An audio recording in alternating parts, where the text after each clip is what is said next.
ফিলিপিন্সের মধ্যাঞ্চলে ঘূর্ণিঝড় কালমেঘের তাণ্ডবে মৃতের সংখ্যা বেড়ে ১০০ জনে দাঁড়িয়েছে। গৃহহীন হয়ে পড়েছেন কয়েক লাখ মানুষ।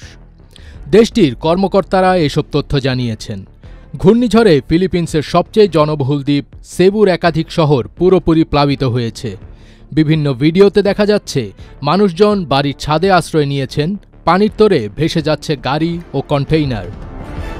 মঙ্গলবার ৪ নভেম্বর স্থানীয় সময় বিকেলে ফিলিপিন সাগর থেকে উৎপত্তি হয়ে ঘূর্ণিঝড়টি কেবু প্রদেশের উপকূলে আঘাত হানে। সবচেয়ে বেশি ক্ষয়ক্ষতি হয়েছে এই প্রদেশেই।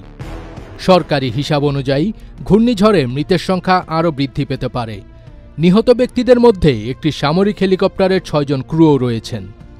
সেবুর দক্ষিণে মিন্দানাও দ্বীপে ত্রাণ তৎপরতায় সহযোগিতার জন্য হেলিকপ্টারটিকে পাঠানো হয়েছিল। গত মঙ্গলবার আগুসান দেল সুর এলাকায় হেলিকপ্টারটি বিধ্বস্ত হয়। স্থানীয় আবহাওয়া অধিদপ্তর জানিয়েছে, ঘূর্ণিঝড়ের আগের ২৪ ঘণ্টায় কেবু প্রদেশে রেকর্ড পরিমাণ বৃষ্টিপাত হয়েছে। শুধু কেবু সিটিতেই বৃষ্টি পড়েছে ১৮০ মিলিমিটার। এতে নদ নদীর পানি বেড়ে গিয়ে ভয়াবহ বন্যা দেখা দিয়েছে।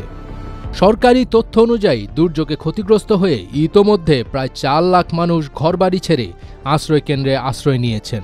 কেবু প্রদেশের গভর্নর পামেলা বলেন, আমরা নজিরবিহীন পরিস্থিতির মধ্যে দিয়ে যাচ্ছি।